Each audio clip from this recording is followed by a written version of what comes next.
नमस्कार दोस्तों, मैं हूं किरण वर्मा। स्वागत है आपका a is a path of learning पर। आइए आज हम पढ़ेंगे अधिगम। क्या होता है अधिगम, देखिए। लर्निंग, हिंदी में इसको बोलेंगे अधिगम।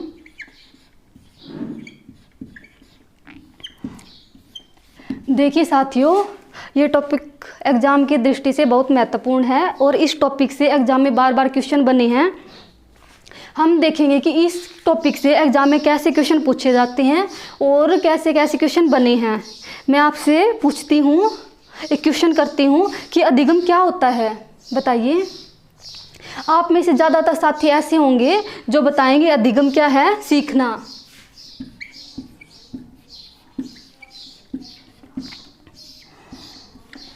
लेकिन अधिगम सीखना नहीं होता।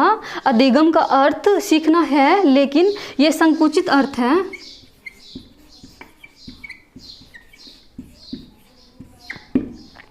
अधिगम का व्यापक अर्थ क्या है? व्यवहार में परिवर्तन।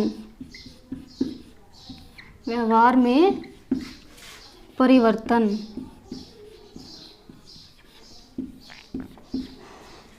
ठीक है, देखिए अधिगम का अर्थ क्या होता है, सीखना। और ये कैसा अर्थ है इसका, संकुचित अर्थ है। अधिगम का व्यापक अर्थ क्या होता है, व्यवहार में परिवर्तन। ठीक है, और व्यवहार में परिवर्तन कैसा परिवर्तन, बताइए। ये परिवर्तन स्थायी है या अस्थायी है? ये परिवर्तन है स्थायी। व्यवहार में कैसा परिवर्तन, स्थायी परिवर्तन। व्यवहार में स्थायी परिवर्तन ही अधिगम है। ठीक है, और ये परिवर्तन किस कारण होते हैं? ये परिवर्तन होते हैं अभ्यास के कारण,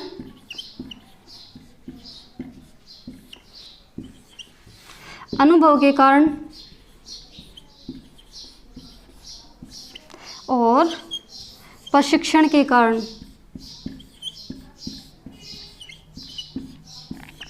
देखिए, हम देखेंगे कि अभ्यास के द्वारा कैसे अधिगम होता है।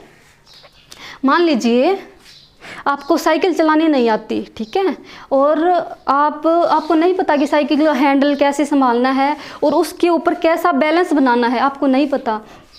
आप धीरे धीरे क्या करेंगे, अभ्यास करेंगे और 1 महीने के बाद, 2 महीने के बाद उसमें परिवर्तन नज़र आएगा और आपकी प्रैक्टिस हो जाएगी। धीरे धीरे जो प्रैक्टिस आपने की है ना, वो आपके सबकॉन्शियस माइंड में ऐड हो जाएगी और आपको साइकिल अच्छे से चलानी आ जाएगी। आप जितना जितना साइकिल को चलाएंगे उतना उतना आपकी बेटर होती जाएगी जो प्रैक्टिस है वो। ठीक है, देखिए अब अभ्यास में वो परिवर्तन हुआ है, कैसे हुआ है। पहले आपने साइकिल सीखी, ठीक है, पहले आपको साइकिल नहीं आती थी और अब आपको साइकिल आने लगी। इसके अंदर जो चेंज आया है, चेंज, उसी को क्या बोलेंगे, अधिगम। पहले आपको साइकिल चलानी नहीं आती थी और अब आपको साइकिल चलानी आ गई। ठीक है, और ये परिवर्तन कैसा परिवर्तन है, ये परिवर्तन है स्थायी परिवर्तन। और ये परिवर्तन कैसे होनी चाहिए, ये परिवर्तन व्यवहार में दृष्टिगत होने चाहिए, हमको व्यवहार में दिखाई देने चाहिए। ठीक है, चलिए दूसरा एग्जाम्पल से समझेंगे अभ्यास के द्वारा हम कैसे सीखते हैं। मान लीजिए आपको टाइपिंग करनी नहीं आती, ठीक है, आप स्टार्टिंग में टाइपिंग करेंगे। स्टार्टिंग में आपको नहीं पता कि ए लेटर कहाँ है, बी लेटर कहाँ है, सी लेटर कहाँ है। हो सकता है आप में से कई स्टूडेंट्स ऐसे हों, ए की जगह बी दबा देंगे, बी की जगह सी दबा देंगे। ठीक है, लेकिन अभ्यास के कारण आप 1 महीने अभ्यास करोगे, 2 महीने करोगे, 3 महीने करोगे, उसके बाद आपके सबकॉन्शियस माइंड में वो बात फिट बैठ जाएगी और आप टाइपिंग करना अच्छे से सीख जाएंगे। हो सकता है आप में से कई स्टूडेंट्स ऐसे भी हों जो कि फ़ोन में बिना देखे टाइपिंग कर सकते हैं, बाद में हो सकता है कुछ भी। देखिए, अभ्यास के द्वारा जो आपके परिवर्तन में जो चेंज आया है उसी को क्या बोलेंगे, अधिगम। अधिगम कैसा परिवर्तन है, स्थायी परिवर्तन है। ठीक है, और जो व्यवहार में परिवर्तन आया है, व्यवहार में ये कैसा होना चाहिए, दृष्टिगत होना चाहिए व्यवहार में, तभी अधिगम है, वरना ये अधिगम नहीं है। ओके, अब देखेंगे अनुभव के कारण हम कैसे सीखते हैं। मान लीजिए आपको नहीं पता कि गैस के ऊपर जो टोपिया रखा है उसमें गर्म चाय है, उसको आपको उतारना है, ठीक है। आपको नहीं पता कि वो गर्म पतीला आपके प्रति कैसा रिफ्लेक्ट करेगा, आपको नहीं पता। और आपने क्या किया, उसको है ना अपने हाथों से उठाया और नीचे गिरा दिया और आपके हाथ जल गए। इससे आपको क्या हो गया, अनुभव। आपने कैसे सीखा, ये अनुभव के द्वारा सीखा, ठीक है। मान लीजिए आप सब्जी काट रहे हैं और सब्जी काटते काटते आपके हाथ में चाकू लग गया और आपने सीख लिया कि सब्जी काटते काटते हाथ में चाकू लग गया, इसका मतलब है आपने चाकू को ध्यान से नहीं पकड़ा और आगे से आप इस बात का ध्यान रखेंगे, ठीक है। ये व्यवहार में परिवर्तन है, किसके कारण हुआ, ये अनुभव के कारण। ओके, चलिए अब देखते हैं प्रशिक्षण के द्वारा व्यवहार में कैसे परिवर्तन आता है। स्कूल में जब बच्चा जाता है, बच्चे को ट्रेनिंग दी जाती है। हाँ, बच्चे को ट्रेनिंग दी जाती है। बच्चे को ए दिखता है, पहले टीचर क्या करता है, इसको डॉट डॉट करके ए लिखना सिखाता है। बच्चे को पहले नहीं आता, फिर बच्चे क्या करते हैं, उसको ट्रेंड किया जाता है, उसको वेल प्रिपेयर किया जाता है, जिससे उसको अच्छे से ए लिखना सीख जाए और वो अच्छे से ABCD बोलना सीख जाए। और देखना, प्रशिक्षण के द्वारा उसने सीख लिया और बाद में इसके ऊपर वो अपना अभ्यास करता जाएगा धीरे धीरे। और आज देखिए उसकी राइटिंग कैसी होगी। आज हो सकता है वो बिल्कुल स्पीड से लिख देता हो, है ना। देखिए हम देख लेते हैं दोबारा से। अधिगम क्या होता है, अधिगम होता है व्यवहार में परिवर्तन। कैसा परिवर्तन, स्थायी परिवर्तन। और जो परिवर्तन आया है व्यवहार में, वो परिवर्तन कैसा होना चाहिए, दृष्टिगत होना चाहिए, ठीक है। और ये स्थायी परिवर्तन जिसके कारण होते हैं वो ये है तीनों, ठीक है। देखिए अभ्यास के कारण हमने कैसे सीखा, अभ्यास के कारण आपको टाइपिंग नहीं आती थी, फिर आपको अभ्यास करने के बाद वो टाइपिंग आने लग गई, ठीक है। और अनुभव के कारण आपको तरकाकड़ी काटनी नहीं आती थी, आपके हाथ में चाकू लग गया और आपने सीख लिया कि आगे से चाकू को ध्यान से पकड़ेंगे। ये कैसे सीखा, ये अनुभव के द्वारा। ट्रेनिंग, मान लीजिए 12th के बाद जो बच्चा होता है वो डॉक्टर की ट्रेनिंग के बाद उसको MBBS के लिए भेज देते हैं हॉस्पिटल में। सबसे पहले उसके लिए उसको टेस्ट करना होता है। टेस्ट के बाद ये तो नहीं होता कि उसको डायरेक्ट हॉस्पिटल में शिफ्ट कर दे, ये डॉक्टर बन गया, नहीं। उसको पहले 5 साल उसको एक ट्रेनिंग दी जाती है जिससे वो वेल प्रिपेयर हो सके और टीचर के साथ एडजस्ट कर सके और टीचर के जो साथ वो बैठेगा और वहाँ के जो हॉस्पिटल के अलग अलग सूक्ष्म बिंदु हैं उनको वो अच्छे से ग्रहण कर सके, ठीक है। ये किसके द्वारा हुआ, प्रशिक्षण के द्वारा सीखना, ठीक है। अब देखेंगे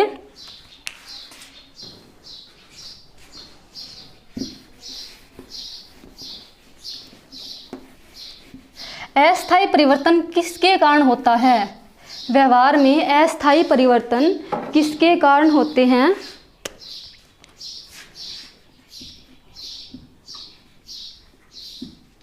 अस्थायी परिवर्तन थकान के कारण, बीमारी के कारण, संवेग के कारण, परिपक्वता के कारण,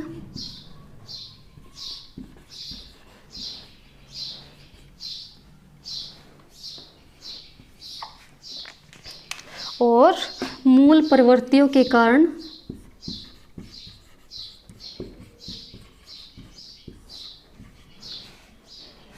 और ड्रग्स के कारण, ठीक है। देखिए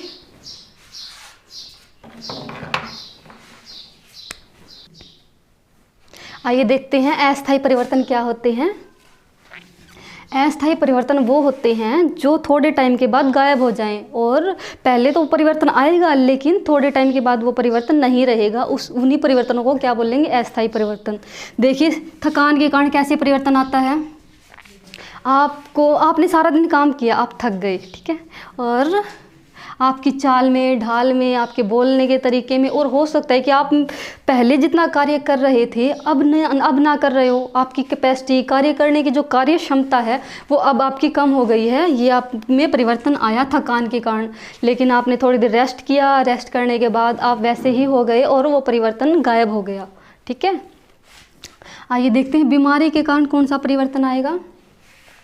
बीमारी के कारण मान लीजिए आपको बुखार हो गया, बुखार के बाद आपको जुखाम हो गया, जुखाम के बाद आप में वीकनेस आ गई। हो सकता है कि आप पहले जो कार्य कर रहे थे बीमारी के बाद आप वो पढ़ाई भी नहीं कर रहे, ये परिवर्तन आया पहले से, अब ये परिवर्तन आ गया। और ये परिवर्तन बीमारी में दवा लेने के बाद ये परिवर्तन अगले दिन गायब हो जाएगा। पहले जो परिवर्तन आया था अब ये परिवर्तन थोड़े टाइम के बाद ये गायब हो गया। इसी परिवर्तनों को क्या बोलेंगे? अस्थायी परिवर्तन। किसके कारण हुआ है? ये बीमारी के कारण। देखिए समय के कारण, मान लीजिए किसी को गुस्सा आ गया और गुस्से में उसने अपनी आइज़ को बड़ा कर लिया और उसकी गुस्से से आइज़ उसकी रेड हो गई और उसकी जो बोलने की फ्रीक्वेंसी है उसमें भी चेंज आ गया, उसकी हाई लेवल की फ्रीक्वेंसी हो गई। जैसे उस संवेग आया, संवेग से पहले उसमें वो परिवर्तन था, अलग परिवर्तन था, और संवेग आने के बाद उसमें अलग परिवर्तन है। उसके अंदर जो ये परिवर्तन दिखाई दिया, ये परिवर्तन उसके शांत होने के बाद दिखाई नहीं देगा और ये परिवर्तन गायब हो जाएगा। ठीक है, आइए देखते हैं परिपक्वता के कारण व्यवहार में कैसे परिवर्तन आएगा। परिपक्वता के कारण पहले कोई भी बच्चा है वो चल नहीं पा रहा, ठीक है, और उसमें जैसे जैसे परिपक्वता आ रही है उसके काम करने की कार्यक्षमता में बढ़ोतरी हो रही है, वैसे वैसे वो काम कर रहा है। बताइए क्या उसमें कोई परिवर्तन हुआ है परिवर्तन, लेकिन ये परिवर्तन किसी ने सिखाया है? नहीं, ये परिवर्तन तो उसमें नेचुरल आया है, ये परिवर्तन उसमें स्वाभाविक आया है। हम देखते हैं कि कोई बच्चा है वो स्कूल में जा रहा है और उसकी हम उम्र के साथी भी स्कूल में जा रहे हैं। हम देखेंगे कि उन बच्चों में परिपक्वता आ गई है और सभी बच्चे स्कूल में पढ़ाई कर रहे हैं और वो परिपक्वता के कारण व्यवहार में परिवर्तन आ गया। उसमें जो परिवर्तन आया था वो परिवर्तन क्या था? अस्थायी परिवर्तन था। ठीक है, इस परिवर्तन को भी क्या बोलेंगे? अस्थायी परिवर्तन। ठीक है, मूल परिवर्तियाँ क्या होती हैं? हंसना, रोना, गाना और पैर पटकना, छोटे बच्चे करते हैं ना, ऐसे। मूल प्रवृत्तियाँ क्या होती हैं? जन्मजात होती हैं और इनको कोई सिखाता नहीं है। कोई भी मूल प्रवृत्तियाँ सीखता नहीं है और कोई सिखाता नहीं है, ये भी नेचुरल है और ये भी स्वाभाविक तरीके से क्रियाएं चलती रहती हैं। ये भी कैसा परिवर्तन है? अस्थायी परिवर्तन है। ठीक है, ड्रग्स के कारण कैसे परिवर्तन आएगा? देखिए, किसी ने ड्रग्स ले ली और उसका जो पहले उसका जो बिहेवियर था, अब उसका जो बिहेवियर आया है उसमें क्या है? परिवर्तन हुआ है। ठीक है, पहले वो नॉर्मल था, शांत था बिल्कुल, अब वो थोड़ा हाई फ्रीक्वेंसी में है और उसके मन में जो भी आता है वो बोल देता है। अब देखिए, उसके मन में जो आया उसने बोल दिया। हो सकता है उसने लड़ाई भी कर ली ड्रग्स लेने के बाद, लेकिन सुबह जब उसकी ड्रग्स उतरी तब उससे पूछा कि आपने लड़ाई की थी, आपने ऐसा ऐसा बोला था, वो बोलेगा नहीं। वो परिवर्तन क्या हो गया? गायब हो गया। और वो पहले जो परिवर्तन आया था ड्रग्स लेने के पहले और ड्रग्स लेने के बाद जो परिवर्तन आया था उसमें भी चेंज था। ड्रग्स लेने के बाद जो परिवर्तन आया है और कल उसके उठने के बाद जो परिवर्तन आया है उसमें परिवर्तन हो गया और ये परिवर्तन भी कैसा परिवर्तन है? अस्थायी परिवर्तन है। ठीक है, आइए एक बार देख लेते हैं। लर्निंग का अर्थ क्या है? सीखना, लेकिन ये संकुचित अर्थ है। अगर आपसे एग्जाम में पूछ ले अधिगम का अर्थ क्या है? व्यवहार में परिवर्तन। व्यवहार में परिवर्तन। कैसा परिवर्तन? स्थायी परिवर्तन। एग्जाम में कुछ क्वेश्चन पूछेगा आपसे कि अधिगम का अर्थ क्या है, आप बोलोगे व्यवहार में परिवर्तन। और जो स्थायी परिवर्तन है किसके कारण आता है? अभ्यास के कारण आता है, अनुभव के कारण आता है और प्रशिक्षण के कारण आता है। ठीक है, और व्यवहार में अस्थायी परिवर्तन किसके कारण आते हैं? थकान के कारण आते हैं, बीमारी के कारण आते हैं, संवेग के कारण आते हैं और परिपक्वता के कारण आते हैं और मूल प्रवृत्तियों के कारण आते हैं और ड्रग्स के कारण आते हैं। मैं आपसे क्वेश्चन पूछती हूँ कि बताइए, थकान के कारण हुआ परिवर्तन क्या अधिगम है? बिल्कुल नहीं।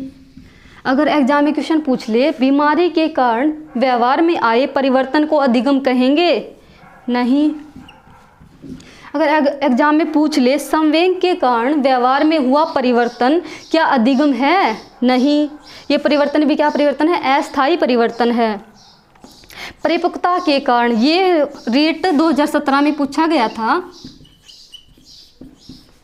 पीआरटी लेवल फर्स्ट के एग्जाम में। ठीक है, क्या परिपक्वता के कारण व्यवहार में हुआ परिवर्तन अधिगम है? नहीं। मूल प्रवृत्तियों के कारण व्यवहार में हुआ परिवर्तन क्या अधिगम होगा? नहीं। ये परिवर्तन भी कैसा परिवर्तन है? अस्थायी परिवर्तन है। ड्रग्स के कारण हुआ परिवर्तन क्या अधिगम होगा? नहीं। अगर पूछ ले अभ्यास से या ट्रेनिंग से या अनुभव के कारण व्यवहार में हुआ परिवर्तन क्या अधिगम होगा? बिल्कुल। इसके कारण जो परिवर्तन होगा वो अस्थायी रूप से होगा। ठीक है, चलिए आगे बढ़ते हैं। हम देखेंगे कि अधिगम को सरल रूप से कैसे परिभाषित करते हैं। हम एक सरल सी परिभाषा लिखेंगे, उससे हम अधिगम को समझने की कोशिश करेंगे। ठीक है,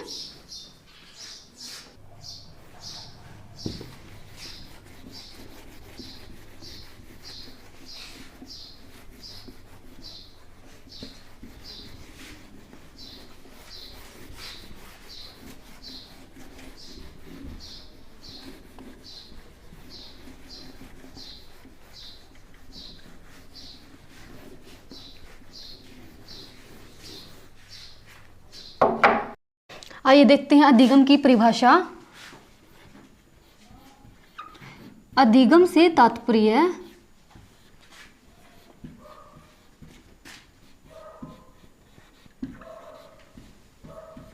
उन परिवर्तनों से है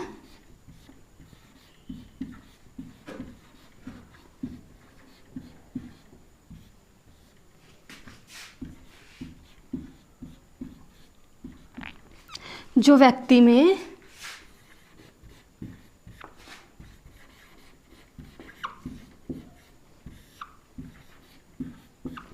अभ्यास तथा अनुभव के द्वारा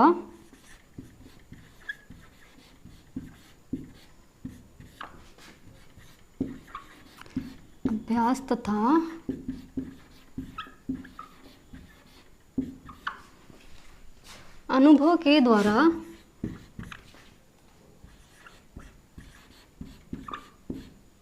दृष्टिगत होते हैं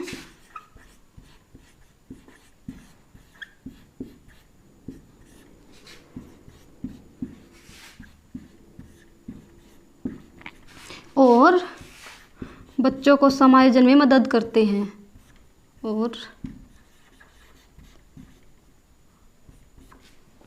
बच्चों को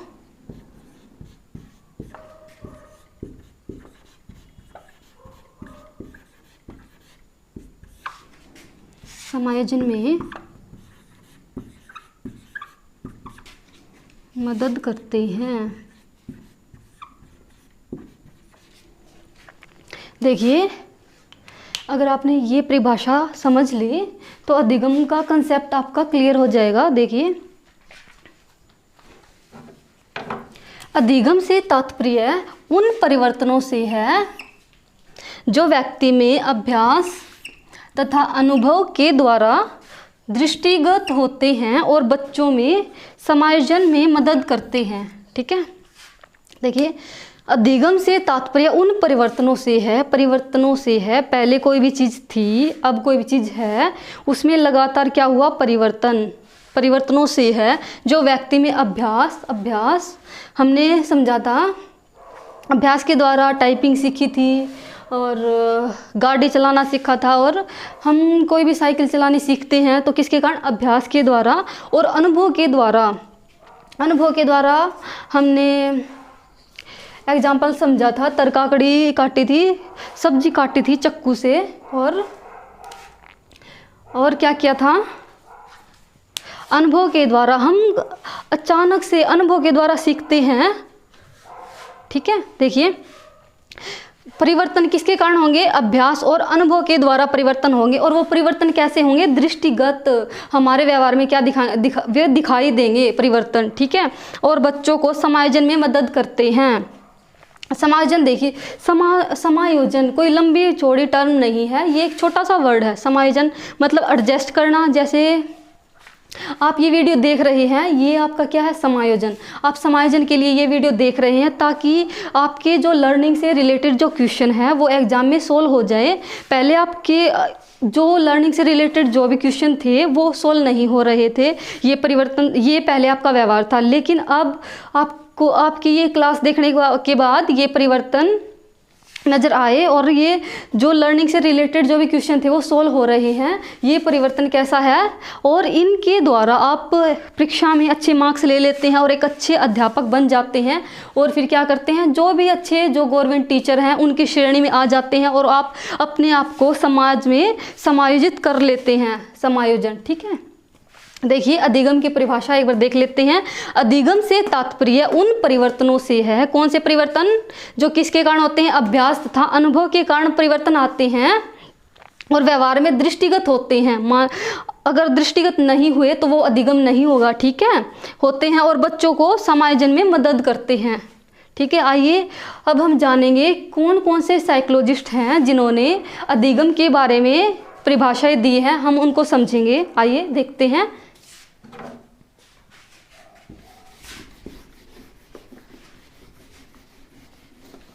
वुडवर्थ ने क्या बोला था, गेट्स ने क्या बोला था, गिलफोर्ड ने क्या बोला था।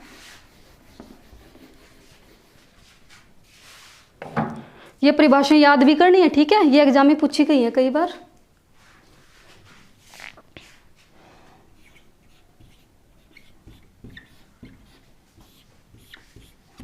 गेट्स के द्वारा, गेट्स ने क्या बताया था,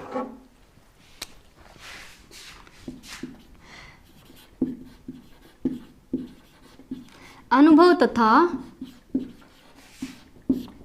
प्रशिक्षण के द्वारा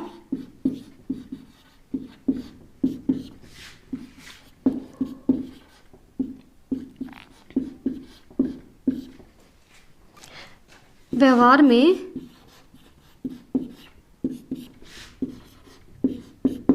अपेक्षाकृत स्थायी परिवर्तन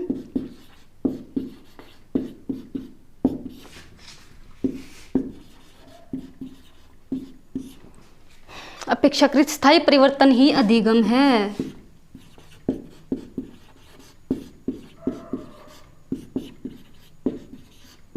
देखिए ये हमने समझा था, अनुभव और प्रशिक्षण के द्वारा व्यवहार में जो भी परिवर्तन आएगा उसको अधिगम बोला है गेट्स ने। ठीक है, अब गेट्स को हम कैसे लिंक करेंगे इसकी परिभाषा से। देखिए ये पूरी परिभाषा याद करने की ज़रूरत नहीं है, आप बस इनके कीवर्ड्स देख लीजिए, अनुभव या प्रशिक्षण। ठीक है, देखिए गेट्स इंग्लिश में होता है ना, gets experience.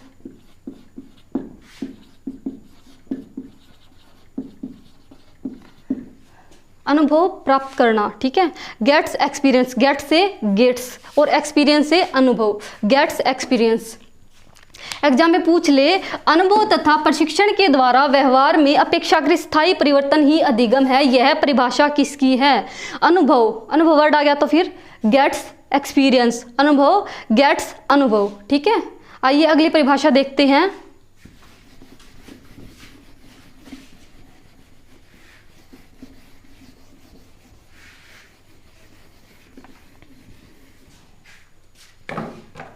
Crow and crow की।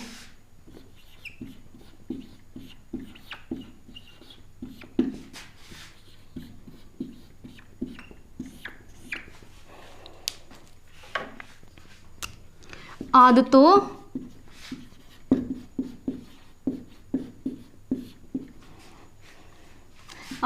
ज्ञान तथा अभिवृत्तियों का अर्जन ही अधिगम है। आदतों ज्ञान तथा अभिवृत्तियों का अर्जन ही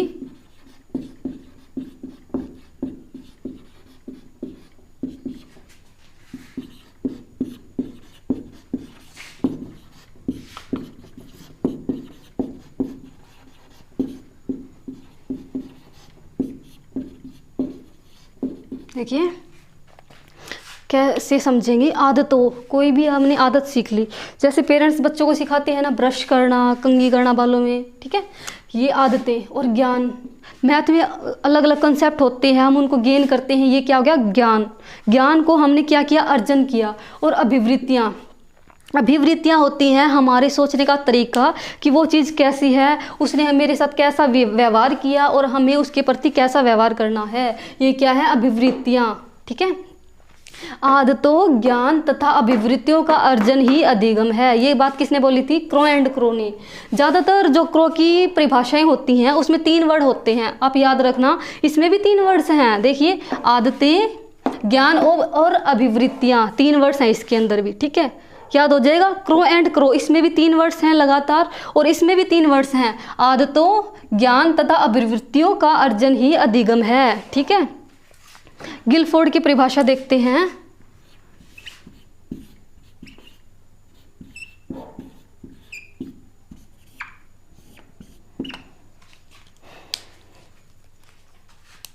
ये CTET में पूछी गई थी, ठीक है। गिलफोर्ड ने क्या बोला था, अधिगम जो है व्यवहार के कारण व्यवहार में हुआ परिवर्तन ही क्या है, अधिगम है। ये बात किसने बोली थी, गिलफोर्ड ने। व्यवहार के कारण,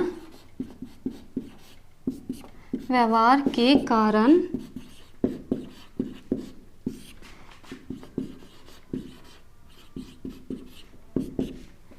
व्यवहार में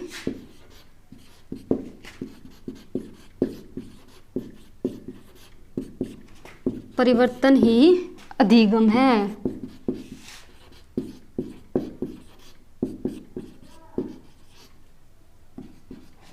ठीक है, देखिए, व्यवहार के कारण व्यवहार में परिवर्तन ही अधिगम है। देखिए, जैसे आपने साइकिल चलानी सीखी, ये आपने सबसे पहले साइकिल का आप ऐसे नहीं चला लेते कि साइकिल को उसको हैंडल पकड़ के आप घुमा लेते हैं, ठीक है। आपका एक तो ये व्यवहार है, पहले ये व्यवहार है, आप साइकिल को ऐसे ही घुमा लेते हो। और आपका दूसरा व्यवहार ये है, आपने साइकिल सीखने के बाद आप उसके ऊपर आराम से बैठ के अच्छे से साइकिल चला लेते हो।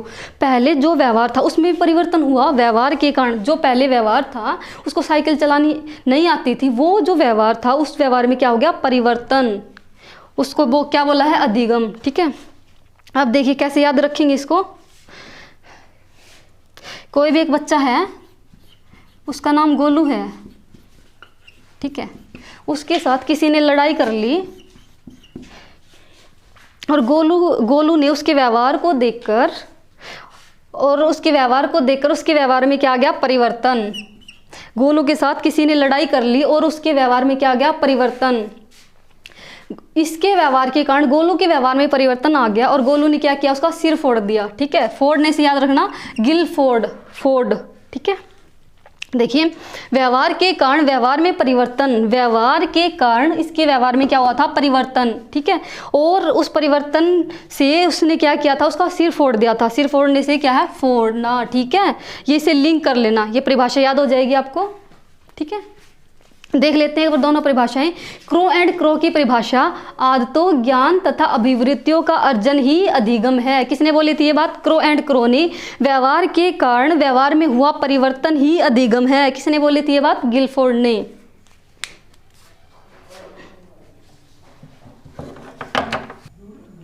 आइए देखते हैं विलियम वुडवर्थ की परिभाषा। इन्हें बोला था, सीखना विकास की प्रक्रिया है। सीखना जो है एक विकास की प्रक्रिया है। इसने बोला है कि सीखना एक प्रोसेस है, किसका, विकास का, ठीक है। और दूसरी परिभाषा इसने दी है, कोई भी ऐसी क्रिया जो व्यक्ति के विकास में सहायक होती है। क्रिया, देखिए, प्रक्रिया और क्रिया, 2 वर्ड आए हैं दोनों में, आप याद रखिए। वुड, ये उठा लीजिए। वुड का मतलब क्या होता है, लकड़ी। लकड़ी किसकी होती है, पेड़ की, ठीक है। कोई भी पेड़ याद करिए, पेड़ पर चढ़ने के लिए हमें क्या करनी पड़ेगी, बार बार क्रिया प्रक्रियाएं,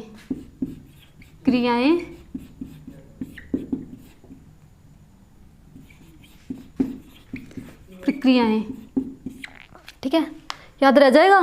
विलियम वुडवर्थ, वुड, लकड़ी, लकड़ी से आपको याद आना चाहिए पेड़, ठीक है। पेड़ पर चढ़ने के लिए हमें क्या करनी पड़ेगी, क्रियाएं, प्रक्रियाएं, ठीक है। सीखना विकास की प्रक्रिया है, किसने बोला था, वुडवर्थ ने। कोई भी ऐसी क्रिया जो व्यक्ति के विकास में सहायक होती है, वुडवर्थ की परिभाषा है दोनों। और क्रिया प्रक्रिया, कोई भी वर्ड आ जाए तो वुडवर्थ याद रखना आप, ठीक है।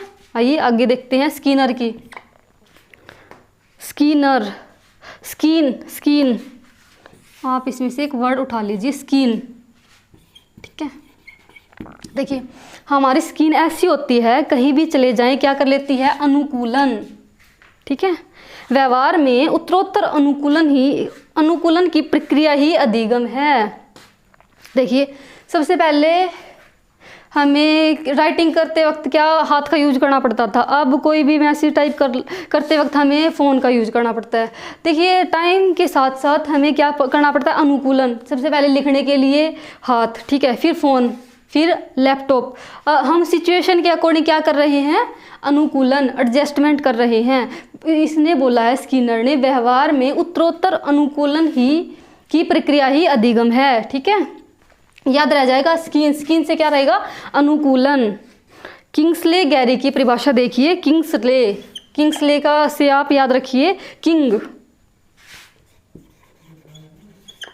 याद रखिए, किंग से हम लिंक करेंगे इसका। ठीक है, किंग क्या करते हैं, अभ्यास करते हैं, वो अपनी प्रजा को खुश करने का, उसकी प्रजा उससे खुश रहे, उसके अपोजिट ना जाए।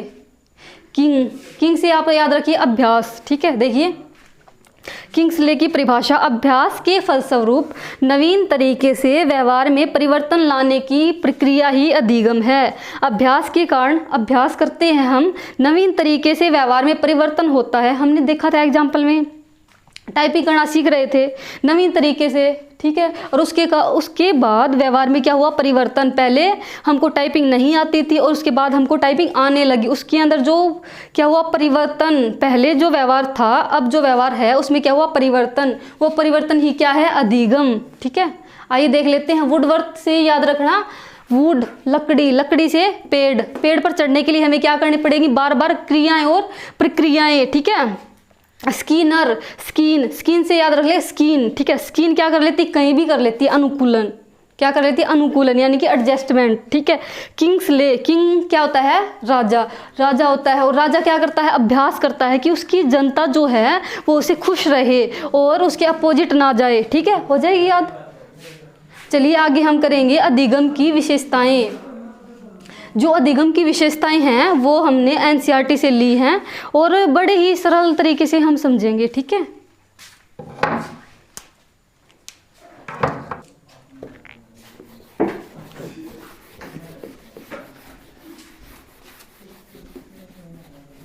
आइए हम पढ़ेंगे अधिगम की विशेषताएं। उम्मीद है आपको जो पहले पढ़ाया है वो समझ में आ गया होगा।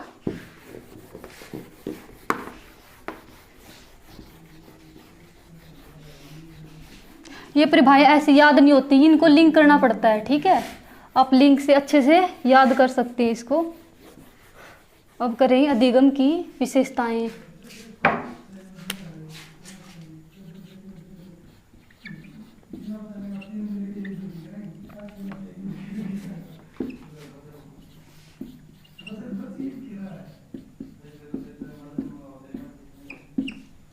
अधिगम की विशेषताएं। ठीक है, ये कहाँ से ली है, मैंने एनसीईआरटी से ली है। और ये अगर आपने इन चारों विशेषताओं को ध्यान से पढ़ लिया तो आपको अधिगम के टॉपिक में कहीं भी दिक्कत नहीं आएगी। ठीक है, देखिए पहली विशेषता क्या है, अधिगम में सदैव अनुभव सम्मिलित होते हैं। अधिगम में सदैव अनुभव सम्मिलित होते हैं। अधिगम में सदैव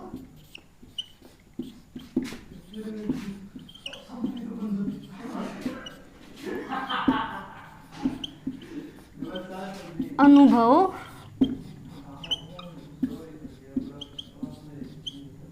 सम्मिलित होते हैं। देखिए मैं अब, हमने पहले एग्जाम्पल देखा था ना, मैं अब सब्जी काट रही हूँ। ठीक है, पहले मुझे पता है कि पहले चाकू लगा था, अब मैं क्या रखूँगी, ध्यान रखूँगी। उसमें क्या सम्मिलित है, अनुभव। ठीक है, अनुभव के कारण व्यवहार में अपेक्षाकृत स्थायी परिवर्तन। और परिवर्तन कैसे होने चाहिए, दृष्टिगत। ठीक है, वो परिवर्तन कैसे होने चाहिए, दृष्टिगत। देखिए अधिगम में सदैव अनुभव सम्मिलित होते हैं। ठीक है, याद रखना, अनुभव हमेशा अधिगम में सम्मिलित होते हैं। ठीक है, जैसे एग्जाम्पल देख ले,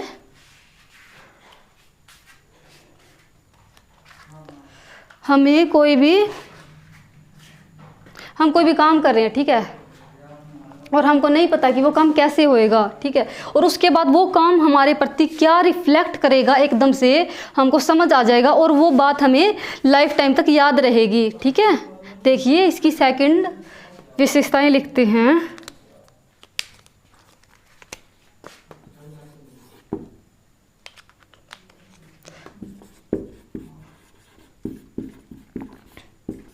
अधिगम में सदैव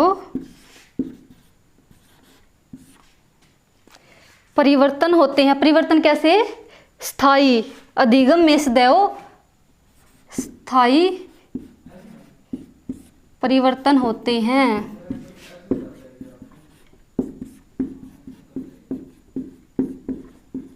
ठीक है, स्थायी परिवर्तन। ठीक है, देखिए पहले कोई भी परिवर्तन है वो अस्थायी भी हो सकता है। देखिए हमने सबसे पहले ABCD सीखी थी,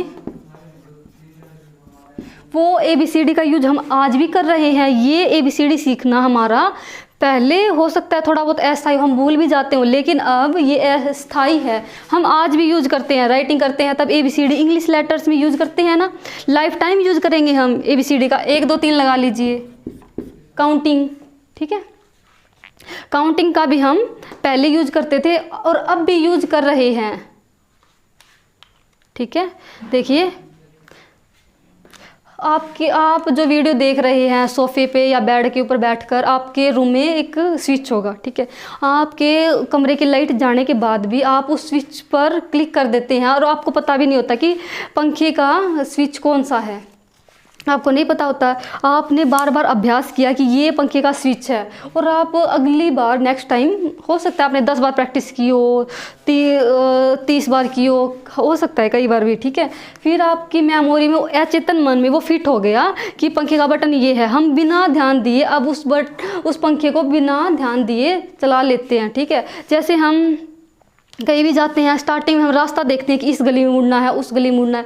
स्कूल जाते हैं, स्टार्टिंग में हमको नहीं पता होता कि स्कूल का रास्ता कैसे, हम ध्यान से देखते हैं, लेकिन डेली जाते जाते रूटीन में वो हमारे अचेतन मन में फिट हो जाती है और फिर हमें ये याद करने की ज़रूरत नहीं होती। और वो परिवर्तन कैसा परिवर्तन है? स्थायी परिवर्तन। ठीक है, देखिए अगली विशेषता देखेंगे।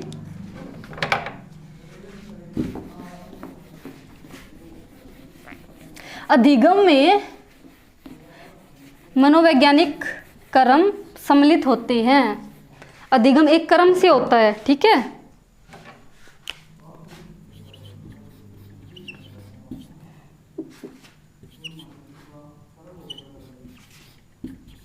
अधिगम में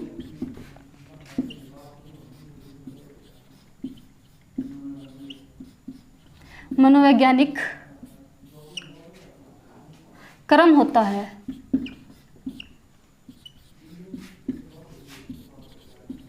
एक बार 4th परिभाषा भी लिख लेते हैं एक बार। ठीक है, अधिगम में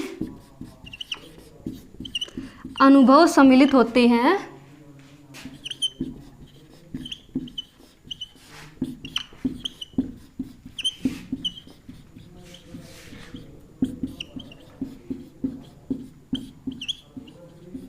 पर अधिगम जो है वो परफॉर्मेंस यानी कि निष्पादन से अलग होता है। पर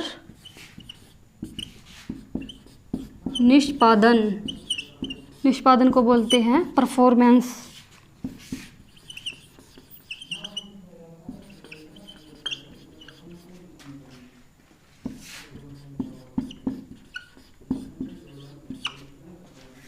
भिन्न होता है।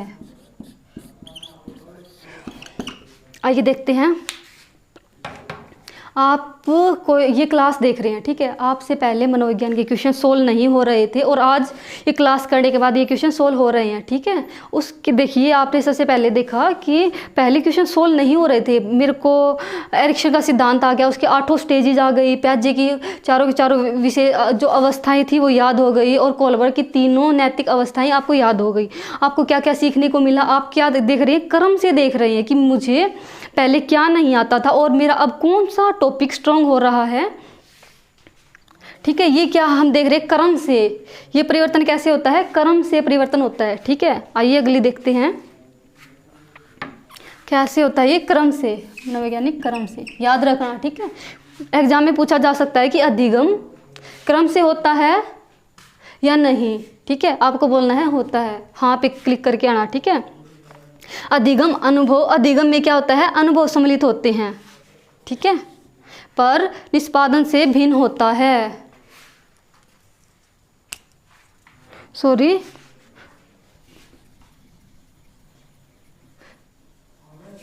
अधिगम अनुमानित होते हैं, अनुमानित आएगा ये, ठीक है, माफ कीजिएगा, अधिगम अनुमानित होते हैं।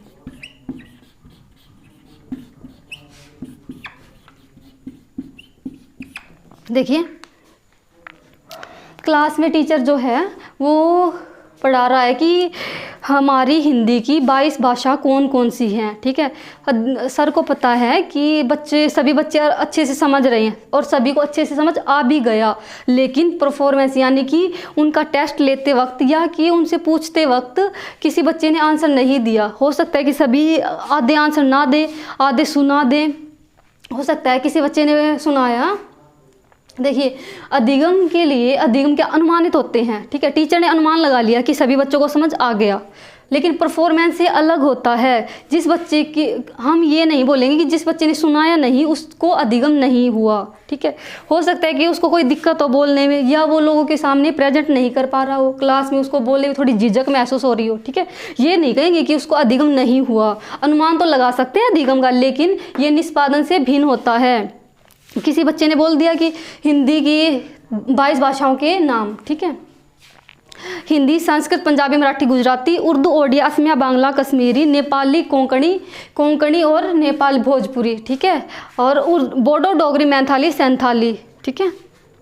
और कोई बच्चा सुना नहीं पाया हो और वो झिझक महसूस कर रहा हो, लेकिन हम ये नहीं बोलेंगे कि उस बच्चे को अधिगम नहीं हुआ, ठीक है। आइए हम शॉर्ट में देख लेते हैं अधिगम का कंक्लूजन, ठीक है। अधिगम में ओनली 2 बातें याद रखनी है। अधिगम जो होता है, अधिगम स्थायी होता है, और अधिगम किसके कारण होता है, अधिगम होता है अभ्यास, अनुभव और प्रशिक्षण के द्वारा, ठीक है। ये 2 बातें अधिगम का कंक्लूजन है, और ये बातें एग्जाम में बार बार पूछी गई हैं और कई बार रिपीट भी होते हैं परीक्षाओं में क्वेश्चन, ठीक है। आज के लिए इतना ही, अगले सेशन में मिलेंगे नए टॉपिक के साथ, ठीक है। इसी टॉपिक को आगे स्टार्ट करेंगे, ठीक है। Have a nice day.